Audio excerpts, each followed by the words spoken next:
Pre classical school of criminology. इसका दूसरा नाम है डीमोनोलॉजिकल स्कूल। डीमन माने शैतान। टाइम पीरियड कब आया school? 17th and 18th century में। इस स्कूल के मेन पॉइंट्स क्या क्या हैं? Scientific knowledge was yet unknown. उस समय कोई साइंटिफिक नॉलेज तो थी नहीं 17th और 18th सेंचुरी में।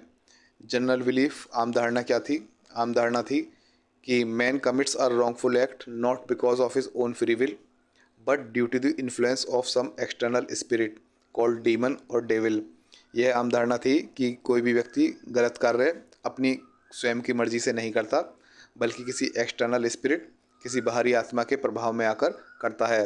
कोई बाहरी आत्मा कैसी? कोई डीमन, कोई डेविल, कोई शैतान हो गया, कोई भूत प्रेत, उनके प्रभाव में आके व्यक्ति गलत काम करता है, अपनी स्वयं की मर्जी से नहीं करता।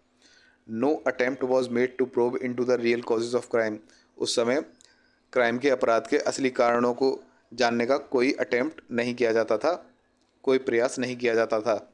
Offender was regarded as an innately depraved person वो could be cured only by torture and pen.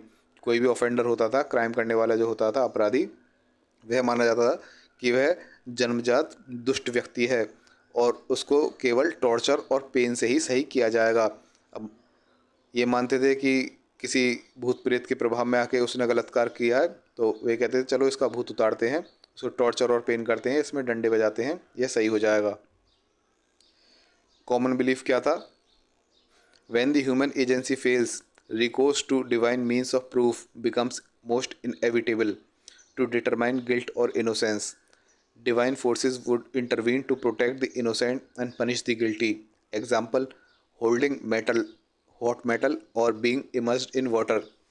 मोटा मोटा कहें कि यह धारणा थी कि जब आदमी के द्वारा, कोई फॉरेंसिक्स वगैरह तो थी नहीं, इतनी साइंटिफिक टेक्नोलॉजी वगैरह भी कुछ नहीं थी, तो यदि कोई क्राइम सॉल्व नहीं हो रहा तो ये मानते थे कि ऐसा करते हैं, अब भगवान पे छोड़ते हैं, वही इसका फैसला करेंगे। तो मान लीजिए किसी के हाथ में हॉट मेटल रॉड रख दी, किसी को पानी में डुबा दिया, किसी को अंगारों पर चलने के लिए कह दिया कि यदि व्यक्ति इनोसेंट होगा तो भगवान उसको प्रोटेक्ट करेंगे और यदि वह गिल्टी होगा तो भगवान उसे पनिश करेंगे।